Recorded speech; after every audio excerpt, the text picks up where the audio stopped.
Welcome back to my channel. நான் லாஸ்ட்டாக 2 videos வந்து காலேஜ் பற்றி போஸ்ட் பண்ணியிருந்தேன். எல்லாம் நிறைய பேர் கமெண்ட் பண்ணியிருந்தீங்க, உங்கள் டவுட்ஸ்லாம் கேட்டு. அப்புறம் நிறைய பேர் நிறைய க்யூட்டாலாம் கமெண்ட் பண்ணியிருந்தீங்க. Thank you so much for all the love. முடிஞ்ச அளவுக்கு நான் எல்லா கமெண்ட்ஸும் ரிப்ளை பண்ணியிருப்பேன்னு நினைக்கிறேன். அதில் ஒரு கமெண்ட் நான் இன்றைக்கி தான் பார்த்தேன். ஒருத்தவங்க வந்து கேட்டிருந்தாங்க, நல்லா எலாபரேட்டாக கேட்டிருந்தாங்க, கேம்பஸ் பிளேஸ்மெண்ட்ஸா ஹையர் ஸ்டடீஸா அப்படின்னு சொல்லிட்டு. நான் செகண்ட் தேர்ட் இயரில் இருக்கும் போது எனக்கு இந்த கன்ஃபியூஷன் இருந்துச்சு. So I thought why not share my views அப்படின்னு. இந்த வீடியோவில் வந்து 3 கேட்டகரிஸ் பற்றி பேசப்போ, ஒன்று வந்து கேம்பஸ் பிளேஸ்மெண்ட், பிளேஸ் ஆனிங்கன்னா வந்து எந்த சேலரி ரேஞ்ச் நீங்கள் எக்ஸ்பெக்ட் பண்ணலாம் அப்படின்னு சொல்லிட்டு. அதுக்கப்புறம் நம்ம ஹையர் ஸ்டடீஸ் எடுத்துக்கிட்டோம்னா அதில் 2 இருக்குல்ல, ஒன்று வந்து இந்தியாக்குள்ளேயே பண்ணுறது, இன்னொன்று வந்து அப்ராட் போய் பண்ணுறது. இது எல்லாத்த பற்றியும் பேசுகிறதுக்கு முன்னாடி ஒரு குட்டி ஸ்டோரி, எதுக்கு நான் கேம்பஸ் பிளேஸ்மெண்ட் எடுத்தேன், எதுக்கு நான் ஹையர் ஸ்டடீஸ் போகல அப்படின்னு சொல்லிட்டு. For those of you who don't know, நான் வந்து SRMல பிடெக் கம்ப்யூட்டர் சயின்ஸ் படித்தேன். நான் வந்து கிராஜுவேட் ஆகி 3 வருஷம் ஆகுது. அம்மா வந்து கார்ப்பரேட்டில் இருந்ததுனால அவங்களும் சொல்லிட்டு இருந்தாங்க, நீ ஹையர் ஸ்டடீஸ் பண்ணு, அப்ராட் போய் படி, அப்போ தான் வந்து உனக்கு சேலரி ஜாஸ்தியாக வரும், மதிப்பு ஜாஸ்தியாக இருக்கும் அப்படிலாம் சொன்னாங்க. நான் ஏன் போகலன்னா, நீங்கள் வந்து நினச்சிக்கல ரொம்ப பெரிய ரீசன் இருக்கும் அப்படிலாம் இல்லை. நான் என் ரீசனை கேட்டிங்க, என்ன இவ்வளோ அல்பா மாதிரி யோசிச்சிருக்கேன் அப்படின்னு இருக்கலாம் அவங்களுக்கு. 12th வரைக்குமே வந்து எனக்கு 12th முடிக்கும் போதே இந்த படிப்பே எனக்கு பிடிக்கல. Okay, it's not like I get bad grades. நான் வந்து பிடிக்காமல் படித்து நல்ல மார்க் வாங்கிடுற கேஸு. நான் வந்து சரி காலேஜ் முடிஞ்சாவது அது முடிஞ்சிரும்னு பார்த்தா கடைசியில் திருப்பியும் போய் படிக்கணுமா அப்படின்னு இருந்துச்சு. ரொம்ப ரொம்ப கேவலமான ஒரு யோசனை, எனக்கு புரியுது. ஆனால் எனக்கு நிஜமாலே என்னென்னா, திருப்பியும் போயிட்டு ஒரு 2 வருஷம் எனக்கு படிக்க வேணாம். என்னென்னா, லைக் நான் படிக்கிறப்போ இப்போ SRMல இருந்த மாதிரி இருந்தால் ஓகே, நான் ஜாலியாக ஊர் சுற்றிட்டு அப்படியே எக்ஸாம் அப்போ படிச்சுட்டு மார்க் வாங்கிட்டு பிளேஸ் ஆகிற மாதிரி இருந்தால் ஓகே.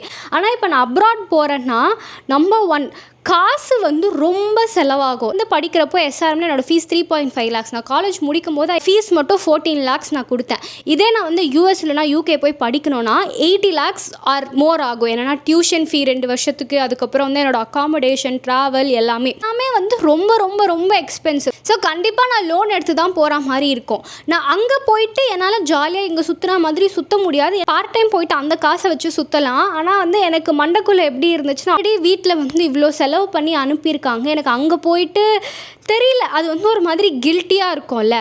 அங்கே போயிட்டு எனக்கு ஃபுல் இன்ட்ரெஸ்ட் இல்லாமல் போயிட்டு எனக்கு வந்து எங்கள் அப்பா அம்மா காசு வேஸ்ட் பண்ண வேணாம். இது ஒன்று. இன்னொன்று வந்து என்னென்னா, நான் ஆல்ரெடி அவங்க காசை கொஞ்சம் ஜாஸ்தி வேஸ்ட் பண்ணிட்டேன். நான் வந்து I used to be a chess player. நான் வந்து நேஷ்னல் லெவல் வரைக்கும் போனேன். அதுக்கப்புறமா சிம்பிளாக எனக்கு வந்து அது கொஞ்சம் ஈஸியாக வந்துச்சு. நான் வந்து எதுக்கு செஸ்ஸை விட்டேன்னா, எனக்கு வந்து இன்ட்ரெஸ்ட் போயிடுச்சு அப்படின்ட்டு விட்டேன். எங்கள் வீட்டில் வந்து செஸ்ஸுக்காகவும் அவ்வளோ செலவு பண்ணாங்க. நான் வந்து ஒரு 8 to 10 years செஸ் விளாண்டுட்டு இருந்தேன். ஸோ அதுக்காக வந்து நான் கிராண்ட் மாஸ்டர் கிட்ட தான் கற்றுக்கிட்டேன். ஸோ அந்த ஃபீஸு, எனக்கு நேஷ்னல்ஸ் காமிச்சாங்க, அந்த ஃபீஸு எல்லாமே தண்டம். அதுக்கப்புறம் வந்து சரி எனக்கு செஸ் வரல, எனக்கு படிப்பு வருதுன்னு சொல்லிட்டு நான் ஃபிட்ஜி சேர்ந்தேன். ஃபிட்ஜி சேரும் போது என்னன்னா, 9th 10th ரொம்ப நல்லாவே பண்ணேன். ஸ்கூல்லையும் நல்லா பண்ணேன். I got 10 CGPA. நான் 10th முடியும் போது என்ன நினச்சேன்னா, 10th படிச்சேன்னா 11th படிக்க மாட்டேன் அப்படின்னு எங்கள் வீட்டில் சொல்லிட்டேன். 12 ஏன்னா CBSEயில் வந்து 11th மார்க் கன்சிடரே பண்ண மாட்டாங்க, டேரெக்டாக 12th மார்க் தான் கன்சிடர் பண்ணுவாங்க. எனக்கு வந்து நான் 11th படிக்கவே மாட்டேன் அப்படின்னு சொல்லிட்டு எங்கள் வீட்டில் சரி பாஸ் ஆனால் போதும் அப்படின்ட்டாங்க. நான் வந்து 10th, அதனால நான் 10th முடிச்சதுக்கப்புறமா படிப்பு போதும் அப்படின்னு வந்து நானே எனக்கு ஒரு ஃபுல் ஸ்டாப் வச்சுக்கிட்டதுனால என்னால் ஃபிட்ஜியும் கான்சென்ட்ரேட் பண்ண முடியல. அதனால எங்கள் வீட்டில் என்ன சொல்லிட்டேன்னா, என்னால் ஃபிட்ஜி இதுக்கப்புறம் கண்டினியூ பண்ண முடியாது, விட்டுறேன் அப்படின்னு சொல்லிட்டேன். ஆனால் நாங்கள் என்ன பண்ணோம்னா, 4 வருஷம் ஃபீஸும் சேர்த்து தான் கட்டணும். அதனால் அந்த ஃபீஸும் வந்து நான் 2 வருஷத்துலேயே ஒரு நாசம் பண்ணிட்டேன். நான் இதெல்லாம் யோசிக்கும் போது எனக்கு எப்படி இருந்துச்சுன்னா, ஆல்ரெடி ரொம்ப காசு வேஸ்ட் பண்ணிட்டாங்க என் மேலே. மாஸ்டர்ஸ் பற்றி அவ்வளோ சீரியஸாக இல்லாமல் எனக்கு திருப்பியும் அதே தப்பு பண்ண வேணாம் அப்படிங்கிறதுக்காக ஐ டுக் திஸ் டிசிஷன். ஏன்னா பாஸ்ட்டில் வந்து ரொம்ப மோசமாக பண்ணி வச்சுருக்கேன். இன்னும் வந்து என்னென்னா, இது காலேஜ் படிக்கிறப்போலாம் நான் இதை டிசைட் பண்ணல. இந்த விஷயம் நான் வேலைக்கு போனதுக்கப்புறம் ஒரு வெரி ரீசெண்ட் ஃபியூ இயர்ஸ் மந்த்ஸில் வந்து ரியலைஸ் பண்ணது என்னென்னா, நாங்கள் வந்து இப்போ ஒரு வீட்டில் இருக்கோம்ல, இங்கேருந்து ரைட் சைடில் 5 தெரு தள்ளி எங்கள் அப்பாவோட அம்மா அப்பா இருக்காங்க, பாட்டி தாத்தா. இன்னொன்று ரைட் சைடில் 5 தெரு தள்ளி எங்கள் அம்மாவோட பாட்டி தாத்தா இருந்தாங்க. கொஞ்சம் முன்னாடி வரைக்கும் இவ்வளோ க்ளோஸாக இருக்க அருமை தெரியல. இருக்கிறதுனால என்னென்னா, யாருக்கு உடம்பு சரியில்லைனாலும் டக்குன்னு எங்கள் அம்மா அப்பா ஒரு 5 நிமிஷத்துக்குள்ளேயே போயிட முடியும். ஸோ எது உடம்பு சரியில்லைனாலும் முதல்ல இருந்து பார்த்துக்கிட்டாங்க. சரியா, இப்போது எங்கள் அம்மா அப்பாவுக்கு நான் ஒரே பொண்ணு தான் இருக்கேன். நான் எங்கேயோ போயிட்டேன்னா அதுக்கப்புறமா இவங்களை யார் பார்த்துப்பான்னு இருந்துச்சு. இந்த ஊரில் போயிட்டு நிறைய காசு சம்பாரிச்சோன்னா ஒரு கேர்டேக்கர் போட்டு பார்த்துக்கலாம், அதெல்லாம் ஓகே தான். ரீசெண்டாக இல்லை, ஒரு கொஞ்சம் மாதத்துக்கு முன்னாடி என்ன ஆச்சுன்னா, எங்கள் தாத்தா, என்னோட டேடியோட டேடி, அவருக்கு வந்து என்னென்னா, கொஞ்சம் அன்கான்ஷியஸாக இருந்து பெட்டில் இருந்து அப்படியே கீழே விழுந்து அந்த டைல் இது பட்டு லிப்ஸு வந்து அப்படியே லிப்ஸில் வந்து டைல் போய் அப்படியே பேந்துக்குச்சு. ஓகே, லிப்ஸ் வந்து பேந்துருச்சு. எங்கள் பாட்டியும் வந்து பாட்டியும் வந்து அப்போது பெட்டு விட்டு ஏஞ்சிக்க முடியாத ஒரு நிலமையில தான் இருந்தாங்க. பாட்டிக்கெலாம் கேர்டேக்கர் போட்டிருந்தாங்க. எங்கள் பாட்டிக்கு வந்து அது ரியலைஸே பண்ண முடியல எங்கள் தாத்தாக்கு இப்படி ஆயிடுச்சுன்னு சொல்லிட்டு. எங்கள் அப்பா வந்து டெய்லிக்கும் போயிட்டு பார்த்துட்டு வர மாதிரி அன்றைக்கி அதிசயமாக சீக்கிரம் போனார். கதவை யாருமே திறக்க வரல. அதுக்கப்புறம் கிரில்லாம் ஏறி போயிட்டு என்னென்னமோ பண்ணி அதுக்கப்புறம் உள்ளே போயிட்டு பார்த்தா எங்கள் தாத்தா கீழே விழுந்து ஃபுல்லாக ரத்தம் இருக்குது. அதுக்கப்புறமா ஹாஸ்பிட்டல் கூட்டிகிட்டு போனாங்க. எப்படி இருந்துச்சுன்னா, இப்போ இதே கேஸ் யாருமே பக்கத்தில் இல்லைன்னா அவங்க வந்துட்டு என்ன ஆயிருக்கோன்னு தெரியவே தெரியாதுல்ல. எனக்கு வந்து இந்த மாதிரி நான் அடிக்கடி நிறைய பார்த்துக்கிட்டே இருக்கிறதுனால எனக்கு எப்படி ஆயிடுச்சுன்னா வந்து ஓகேப்பா நம்ம எடுத்த டெசிஷன் கரெக்டு தான். ஏன்னா இப்போ நான் இல்லைன்னா யார் பார்த்துப்பா அந்த மாதிரி இருந்துச்சு. இது 3 தான் என்னோடய ரீசன். ஒன்று வந்து since I wasn't very serious enough அங்கே போயிட்டு படித்து கஷ்டப்பட்டு வேலை வாங்கணும்னு சொல்லிட்டு ஐ டிட் நாட் கோ. இன்னொன்று வந்து நான் இவங்களெல்லாம் பார்த்துக்கணும் வயசாச்சுனா அப்படின்னு சொல்லி. இப்போ வந்து என்னோடய சொந்த கதை சோக கதைலாம் முடிஞ்சிருச்சு. வந்து நம்ம ஆக்சுவல் டீட்டெயில்ஸ்குள்ளே போவோம். சரியா, கேம்பஸ் பிளேஸ்மெண்ட்டில் உட்காரோன்னா எந்த பேக்கேஜ் ரேஞ்சில் வந்து பிளேஸ் ஆகும், அதில் இருக்க ப்ரோஸ் அண்ட் கான்ஸ் நான் முதல்ல சொல்லிடுறேன். இந்த டிகிரிக்கு நிஜமாலே ஐடியா இல்லை. நான் வந்து பிடெக் வச்சு மட்டும் சொல்கிறேன். அந்த கம்பேரிசன் வந்து நீங்களே போட்டுக்கோங்க. சரியா, இப்போ வந்து சென்னையில் ஒரு நல்ல காலேஜில் படிக்கிறீங்கன்னு வச்சுக்கோங்க. லெட் இட் பி இப்போ ஒரு அண்ணா யூனிவர்சிட்டி அஃபிலியேட்டடாகவும் இருக்கட்டும், இல்லை ஒரு டீம்டாகவும் இருக்கட்டும். சேலரி பேக்கேஜ் ரேஞ்ச் வந்து என்னென்னா 4 to 12 LP ஆவரேஜ் நான் சொல்கிறேன்.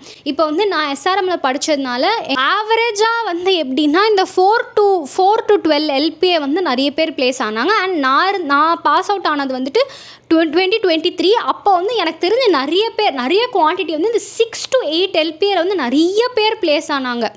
ஸோ இதை ஆவரேஜாக எடுத்துக்கலான்னு வச்சுக்கோங்களேன். 24 LPலையும் பிளேஸ் ஆனாங்க, 42 LPலையும் பிளேஸ் ஆனாங்க. ஆனால் அதெல்லாம் வந்து ஒரு 1-2 பேர் ரொம்ப படிப்ஸாக இருப்பாங்கல்ல, என்ன மாதிரி யூடியூப்பில் வந்து புலம்பாமல் ஆக்சுவலாக வேலை செய்கிறவங்க, அவங்கெல்லாம் வந்து நல்லா மாசாக பிளேஸ் ஆனாங்க. ஸோ இப்போ வந்து நீங்கள் campus placement what can you expect? நீங்கள் வந்து ரொம்ப க்ரீமியாக ரொம்ப டேலண்டடாக இருந்தீங்கன்னா ஈஸியாக வந்து டபுள் டிஜிட் பேக்கேஜ் வந்து யூ கேன் லேண்ட். அப்படி இல்லைன்னா வந்து I think you can easily aim for like 6-7 LPA கண்டிப்பாக. ஏன்னா இப்போ நாங்கள் பாஸ் அவுட் ஆனதுலேருந்து இப்போ வந்து ஆப்வியஸாக பேக்கேஜ் வந்து இன்க்ரீஸ் பண்ணிட்டாங்க. இப்போ நான் வந்து லெட்ஸே ஒரு 4 LPAக்கு பிளேஸ் ஆயிருந்தேன்னா அதே இது வச்சு எல்லாமே இப்போ வந்து ஒரு 6 LPAக்கு பிளேஸ் ஆகலாம். இதுதான் வந்து அந்த ஸ்டாட்ஸ். இதில் வந்து ப்ரோஸ் அண்ட் கான்ஸ் என்னென்னா, நம்பர் 1 உங்களுக்கு வந்து அடிஷ்னலாக இப்போ நீங்கள் வந்து மாஸ்டர்ஸ் பண்ண போகிறீங்க அப்படின்னா நீங்கள் காசு செலவாகாது. உங்களுக்கு நீங்கள் லோன் எடுக்க வேணாம், எந்த கடனும் வந்து படிப்புக்கு எடுத்த கடனுன்னு சொல்லிட்டு போயிட்டு அடிக்க வேணாம். ஓகே, இன்னொன்று வந்துட்டு என்னென்னா you can work on upscaling. இப்போ வந்து நம்ம மாஸ்டர்ஸ் போகிறோன்னா அங்கேயும் வந்து ஒரு 2 வருஷம் 3 வருஷம் ஒரு எஃபர்ட் இருக்குல்ல, அங்கே போடுற எஃபர்ட்டு அதே எஃபர்ட்டை நீங்கள் ஏன்னா இப்போ நீங்கள் மாஸ்டர்ஸ் வேறு ஊருக்கெலாம் போகிறீங்கன்னா அங்கே போயிட்டு பார்ட் டைம் பண்ணணும், டேபிள் க்ளீன் பண்ணணும், பாத்திரம் தேய்க்கணும், உங்கள் பாத்ரூமை நீங்கள் க்ளீன் பண்ணணும், அது இல்லாமல் படித்து வேலை தேடணும். அந்த எஃபர்ட்டெல்லாம் நீங்கள் வந்து மூடிட்டு வெறும் படிக்கிறதுல உங்களை அப்ஸ்கில் பண்ணுறதுல போட்டிங்கனாவே வந்து ஒரு 2 to 3 இயர்ஸில் you can easily land in a better package. Cons என்னன்னு பார்த்தீங்கன்னா ஆப்வியஸாக இதுவுமே வந்து காசு ரிலேட்டட் தான். இப்போ வந்து யூஎஸில் யூகேல போயிட்டு படிக்கிறாங்கன்னு வச்சுக்கோங்களேன். அவங்க வந்துட்டு ஒரு நல்ல கம்பெனியில் பிளேஸ் ஆனாங்கன்னா அவங்க வருஷத்துக்கு ஆவரேஜாக 1 கோடி ரூபாய் நம்ம ஊர் காசுக்கு சம்பாதிப்பாங்க. ஆப்வியஸாக இப்போ அவங்களோட லைஃப் ஸ்டைலு அங்கே ரெண்ட்டு க்ராசரிஸ்லாம் கம்பேர் பண்ணால் நம்ம ஊரில் வந்து என்ன ஒரு 30 லட்சம் மாதத்துக்கு வாங்குகிறோன்னு ஒரு ஈக்குவேலன்ட் போட்டாலும் which is still very very very very high. மெயினாக வந்து இப்போ அங்கே போயிட்டு if you land in a good well enough job அப்படின்னா வந்து it is worth giving it a shot. நீங்கள் வந்து கேம்பஸ் பிளேஸ்மெண்ட்டில் உட்காந்து உங்களோட டேலண்ட்டை வேஸ்ட் பண்ண வேணாம். இன்னொன்று வந்துட்டு என்னென்னா எக்ஸ்போஷர். நீங்கள் வந்து ஒரு டிகிரி நீங்கள் வந்து காலேஜ் முடிச்சுட்டு இதே ஊர்லேயே வேலை செய்கிறீங்க, குண்டு சட்டிலேயே குதிரை ஓட்டிகிட்டு இருந்தீங்கன்னா பெருசாக எக்ஸ்போஷர் கிடைக்காது. அதனால இப்போ நீங்கள் வந்து வெளியூர் போகிறீங்க, அங்கே போயிட்டு இப்போ நான் வந்து உங்களுக்கு பாசிட்டிவில் சொன்னேன்ல, நான் வந்து சரி அங்கே போய் நீங்கள் வேலைலாம் செய்ய வேணாம் அப்படிலாம் சொல்கிறேன்ல, இப்போ அதே நான் பாசிட்டிவாக சொல்கிறேன் பாருங்கள். இப்போ நீங்கள் அங்கே போயிட்டு இதெல்லாம் பண்ணி உங்கள் செலவை நீங்களே பார்த்துக்கிட்டு அதுக்கப்புறம் சில மாதம் ப்ரோக்காக இருப்பீங்க. அப்போ வந்து அதை எப்படி மேனேஜ் பண்ணணும்னு கற்றுக்கிட்டிங்கன்னா உங்களுக்கு வந்து லைக் படித்து பிளேஸ் ஆகிறத விட யூ லேர்ன் லைஃப், இப்படி இங்கே பிழைக்கிறது அப்படின்னு கற்றுப்பீங்க. நிறைய லைஃப் ஸ்கில்ஸ். ஸோ இதெல்லாம் தான் வந்துட்டு நீங்கள் மிஸ் அவுட் பண்ணுவீங்க. நான் வந்து கேம்பஸ் பிளேஸ்மெண்ட்ஸோட ப்ரோஸ் அண்ட் கான்ஸ். நான் என்ன அட்ரஸ் பண்ணுறேன்னா, நம்ம ஊரில் இப்போ லெட்ஸ் சே ஏதோ ஒரு காலேஜில் படிச்சுட்டு எஸ்ஆர்எம் விஐடியில் வந்து எம்டெக்கோ இல்லை எம்எஸ்சியோ பண்ணுறீங்க, ஆர் எஸ்ஆர்எம் விஐடியில் எங்கே வேணால் பண்ணுறீங்கன்னு வச்சுக்கோங்களேன். இப்போது உங்களுக்கு வந்து பிடெக் முடிச்சு let's say you are getting 20,000 rupees in hand. அதே இதில் நீங்கள் வந்து எம்டெக் படிக்கிறீங்க இல்லை எம்பிஏ படிக்கிறீங்க அப்படின்னா அதே கம்பெனி உங்களுக்கு அந்த நீங்கள் படித்து முடிக்கும் போது பிளேஸ்மெண்ட்டுக்கு வந்துச்சுன்னா நீங்கள் 20,000 ரூபாய் வாங்குகிற இடத்துல ஒரு 40,000 ரூபாய் உங்களுக்கு கொடுத்து எடுத்துப்பா. I know it's not a huge difference. ஆனால் நீங்கள் முதல்ல எந்த கம்பெனிக்கு பிளேஸ் ஆகிறீங்க அப்படிங்கிறது வந்து இட் டெஃபினெட்லி மேட்டர்ஸ். ஏன்னா நீங்கள் பிளேஸ் ஆகிறப்போவே வந்து ஜீரோலேருந்து ஸ்டார்ட் பண்ணுறீங்கன்னு வச்சுக்கோங்களேன், உங்களுக்கு வந்து ஏறி போக ரொம்ப டைம் ஆகும். ஆனால் முதல்லையே வந்து இப்போ if you land at a 40K job, 50K job, 80K Jaffna உங்களுக்கு வந்து அந்த கார்ப்பரேட் லேடர் கிளைம் பண்ணுறது, இதுக்கப்புறம் வந்து நல்ல பேக்கேஜ் வாங்குறது வந்து கம்பேரிட்டிவாக ஈஸியாக இருக்கும். டெஃபினெட்லி இப்போ படிப்பு வந்து வேஸ்ட்டாக போகாது. இப்போ நம்ம இந்தியாவுக்குள்ளேயே இப்போ வந்து நம்ம ஊர்லேயே வந்து நம்ம மாஸ்டர்ஸ் பண்ணுறோன்னா என்ன அட்வான்டேஜ்னால், முதல்ல ஃபீஸ் நீங்கள் வந்து அவ்வளோ லட்சமாக போயிட்டு கொடுக்க தேவையில்லை, கம்பேரிட்டிவாக கம்மியாக தான் ஆகும். இதே நீங்கள் லோன் எடுத்து படிக்கிறீங்கன்னா கூட அது முடிச்சுட்டு பிளேஸ் ஆகிற சேலரியில் வந்து ஈஸியாகவே அடைச்சிடலாம். It still depends upon you. நீங்கள் யூஜி மட்டும் பண்ணுறீங்களோ பிஜி மட்டும் பண்ணுறீங்களோ, ரெண்டு இடத்துலையும் போயிட்டு நீங்கள் படிக்காமல் தண்டை கூமுட்டை மாதிரி சுற்றிட்டு இருந்தீங்கன்னா ப்ளேஸ் ஆக முடியாது. அதனால தான் நான் சொல்கிறேன், இப்போ வந்து லெட்ஸே இப்போ நீங்கள் யூஜி பண்ணுறீங்க, உங்களுக்கு வந்து நல்ல பேக்கேஜ் கிடைக்கல, மேபி உங்களுக்கே தோணலை நான் சரியாக பண்ணலப்பா, அதனால் எனக்கு ஒரு 20,000 கிடைக்கிது அப்படின்னு இருந்தீங்கன்னா நீங்கள் வந்து masters is the time to prove your self. இங்கே வந்து மெயினாக என்ன அட்வான்டேஜ்னால் கேம்பஸ் பிளேஸ்மெண்ட் இருக்குது. இப்போ நீங்கள் மாஸ்டர்ஸ் முடிச்சிங்கன்னா கேம்பஸ் பிளேஸ்மெண்ட்க்கு வரலாம் நீங்கள் சூஸ் பண்ணலாம். ஊருக்கு போகிறப்போ என்ன டிஸ்அட்வான்டேஜ்னால் கேம்பஸ் பிளேஸ்மெண்ட்னே ஒன்று கிடையாது. நான் அதை பற்றி அப்புறம் வரேன். அதனால் நீங்களே தான் அங்கே போயிட்டு தேடிக்கணும். இங்கே வந்து ஆஃப் கேம்பஸ் எவ்வளோ கஷ்டமோ அதை விட டபுள் ட்ரிபிள் மடங்கு அங்கே கஷ்டமாக இருக்கும். ஸோ என்னோடய வேர்டிக்ட் வந்து நான் சொல்லிடுறேன், கேம்பஸ் பிளேஸ்மெண்ட்டில் உங்களுக்கு நல்ல பேக்கேஜ் கிடைக்கிது, இல்லை if you are very confident enough, இப்போ நான் வந்து ஒரு 30,000 ரூபாய்க்கு வேலைக்கு போகிறேன், இன்னும் 2 வருஷத்தில் நான் அப்ஸ்கில் பண்ணிவிட்டு தேறிடுவேன் அப்படின்னா கோ ஃபார் கேம்பஸ் பிளேஸ்மெண்ட்ஸ். அப்படி இல்லை, காலேஜ் வந்து அவ்வளோ சூப்பர் காலேஜ் இல்லை, அதனால் எனக்கு நிறைய கம்பெனிஸ், நல்ல கம்பெனிஸ் வந்து பிளேஸ்மெண்ட்டுக்கு வரல, அதனால நான் மாஸ்டர்ஸ் பண்ணால் வந்து I think I can land in a better job, better package அப்படின்னு தோணுச்சுன்னா நம்ம ஊர்லேயே வந்து மாஸ்டர்ஸ் பண்ணிவிட்டு you can give it a short. ஏன்னா ஆப்வியஸாக யூஜி விட மாஸ்டர்ஸ் பண்ணிங்கன்னா உங்களுக்கு பேக்கேஜ் வந்து நல்லாவே கிடைக்கும். இப்போ வந்து கடைசி டாபிக் எதை பற்றி பேச போகிறோன்னா, அப்ராடில் மாஸ்டர்ஸ் பண்ண போகலாமா வேணாமா, போகிறீங்கன்னா what all you should keep in mind, என்னெல்லாம் வந்து நீங்கள் செக் பாக்ஸ் டிக்கு போடணும் அப்படின்னு சொல்லிட்டு. முதல்ல நான் வந்து இந்த வீடியோ ஆரம்பிச்சதுலேருந்து 1000 வாட்டி சொல்லிட்டேன், இட் இன்வால்வ்ஸ் அவ்வளோ காசு. 40 to 80 lakhs is definitely not a small amount, கரெக்டாக? அதனால் போகிறதுக்கு முன்னாடி ப்ளீஸ் நோ யுவர் வைஸ். என்னோடய காலேஜில் படிக்கிறப்போ எனக்கு ஒரு 10 ஃப்ரெண்ட்ஸ் இருக்காங்க, 8 பேர் மாஸ்டர்ஸ் பண்ணுறதுக்கு UK US தான் போனாங்க. நிஜமாலே சொன்ன போனோன்னா முக்கால்வாசி பேர் வாஸ் வெரி ட்ரிவன். நான் வந்துட்டு மாதம் படிச்சுட்டு மாதம் ஒரு வேலைக்கு போகணும் அப்படின்னு தான் போனாங்க. அதுக்கு முன்னாடி make sure your whys are very strong. அங்கே போயிட்டு நான் இதெல்லாம் தான் பண்ண போகிறேன், இது முடிச்சுட்டு இந்த கரியர் ஃபேர் அட்டன் பண்ண போகிறேன், அது பண்ண போகிறேன், I want to land in this job அப்படின்னு சொல்லிட்டு உங்களுக்கு நிஜமாலே படிக்கணும், அங்கே போகணும், அதெல்லாம் பண்ணணும்னா கண்டிப்பாக போங்க.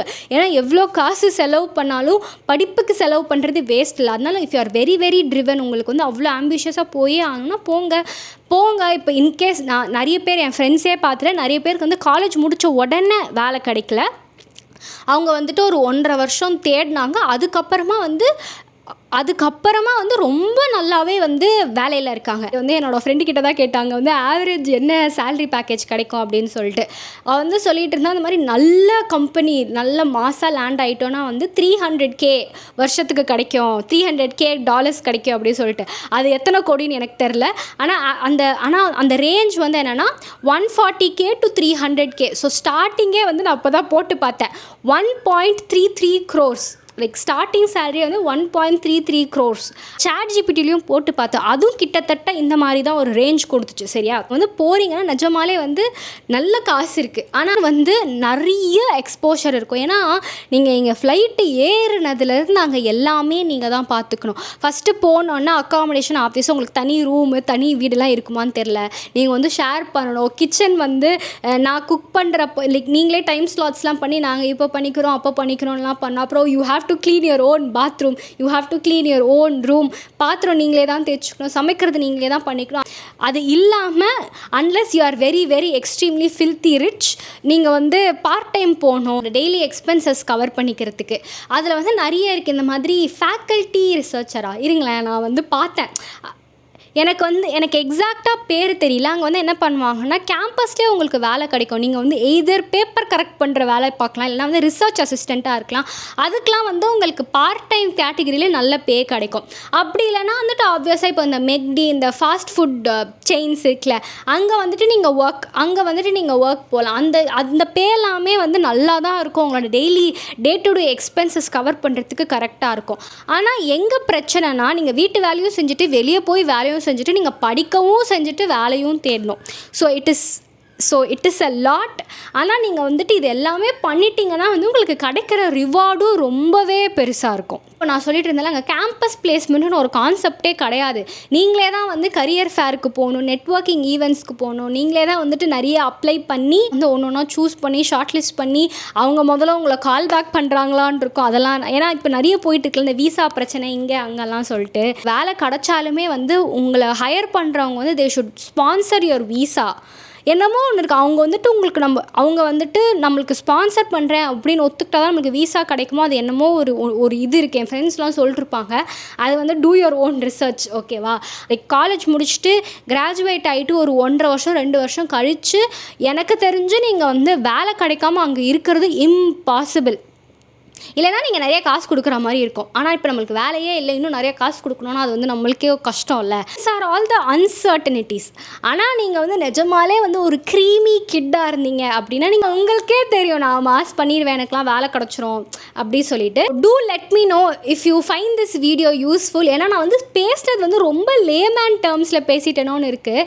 ஏன்னா எனக்குமே அதை பற்றி ரொம்ப இன்டெப்த் டீட்டெயில்டாலாம் தெரியாது. நான் என் ஃப்ரெண்ட்ஸை பார்த்தது வச்சு, அப்புறம் எனக்கு தெரிஞ்சதை வச்சு, நான் ஏன் சூஸ் பண்ணலங்கிறத வச்சு தான் வந்து என்னாலேயும் உங்களுக்கு சொல்ல முடியும் கரெக்டாக.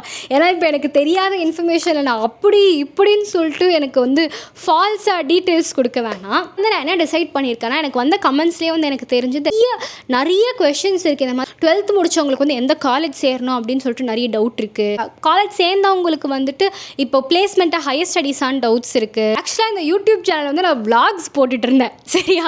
அதனால் வந்து I really don't want to மொத்தமாக மாத்திஃபை இன்டூ என்ன சேர போகிறீங்க கரியர் அட்வைஸ் காலேஜ் அட்வைஸ் கொடுக்குற சேனலாக.